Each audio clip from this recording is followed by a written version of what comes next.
পরনারীর কণ্ঠে, প্রাপ্তবয়স্কা কোনো মহিলার কণ্ঠে একজন কোনো পুরুষ, পরপুরুষ যে গায়রে মাহরাম, তার জন্য কোরআন তেলাওয়াত শোনা জায়েজ নয়, তার নাচ দেখা কি করে জায়েজ হয়, তার অনুষ্ঠানে সঙ্গীত গাওয়া কি করে জায়েজ হয়, তার সেই এখানে পারফরমেন্স করা কি করে জায়েজ হয়, তাকে নাটক মঞ্চে নাটিকা করার কি করে জায়েজ হয়।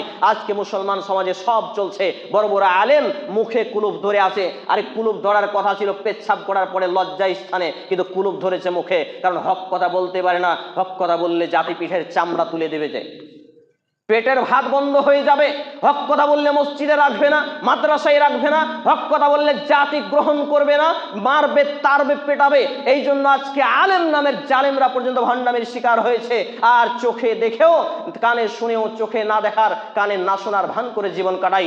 সম্মানিত উপস্থিতি ভাই এবং বন্ধুগণ, তাহলে বলছিলাম মুসলিম জাতি বিশ্বব্যাপী নিপীড়িত, নির্যাতিত, লাঞ্ছিত, বঞ্চিত হওয়ার মৌলিক কারণ হচ্ছে তারা সুশিক্ষা গ্রহণ করেনি। আপনি আবার বলবেন শিক্ষার মধ্যে সু এবং কু কি হয়? অর্থাৎ পিওর এডুকেশন এবং ব্যাড এডুকেশন, এটা হয়। পিওর এডুকেশন এবং ব্যাড এডুকেশন কিভাবে হয় আমরা দেখি। আজ থেকে এক যুগ আগে চলে যান, 12 বছর 13 বছর আগে যখন আমরা দেখতাম ঘিকে ঘি বলা হতো, খাঁটি ঘি লেখা থাকতো না। দুধ তো দুধ প্রচার হতো, খাঁটি দুধ বলা যেত না। এইভাবে যখন ঘিয়ের সঙ্গে ডালডা মিশানো হলো, দুধে পানি মিশানো হলো, সরিষার তেলে ভেজাল মিশানো হলো, তখন সেখানে খাঁটি শব্দ ব্যবহার শুরু হলো এবং তার কোয়ালিটি একটু উন্নত মানের করা হলো, খাঁটিটা। তাহলে আজকে একটা পর্যায়ে শিক্ষাই ছিল, শিক্ষায় সু এবং কু ছিল না। আমরা দেখতাম যে যত শিক্ষিত ব্যক্তি ছিল, গ্রাম্য লোক তার কাছে দলিল নিয়ে যেত, বোঝাপড়া করত, আমিনের কাছে যেত, পরামর্শ করত, কোনো পরামর্শ চাইতো, পেত। এখন যদি দেখা যায় একটা উকিলের কাছে কোনো কেস নিয়ে গেছে, সে জানে যে এটা কেস মিটে যাবে, কিন্তু আরেকটু ব্যারসার দিয়ে সে কেসটাকে আরো লম্বা করে তার পকেট গরম করার জন্য। দেখেন শিক্ষায় কু, ব্যাড এডুকেশন। শিক্ষায় কু আরেকটু দেখাই।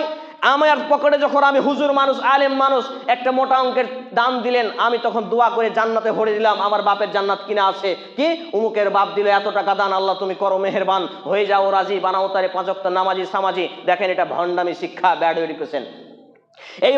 এইভাবে শিক্ষায় সু এবং শিক্ষায় কু জাতিকে লুণ্ঠিত করা, জাতিকে লুটে খাওয়া আর জাতিকে সঠিক দিন থেকে বঞ্চিত রাখা, এভাবে দিবারাত্রি আমাদের সমাজে চলছে।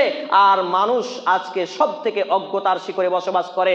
মুসলমান নামাজি 86 বছর, 82 বছর, 88 বছর হয়ে গেছে, 50 বছর, 60 বছর হয়ে গেছে, কপালে ঘট্টা পড়ে গেছে, চুলদাড়ি পেকে গেছে, অথচ এই ব্যক্তি এখন পর্যন্ত কোরআন পড়তে জানে না।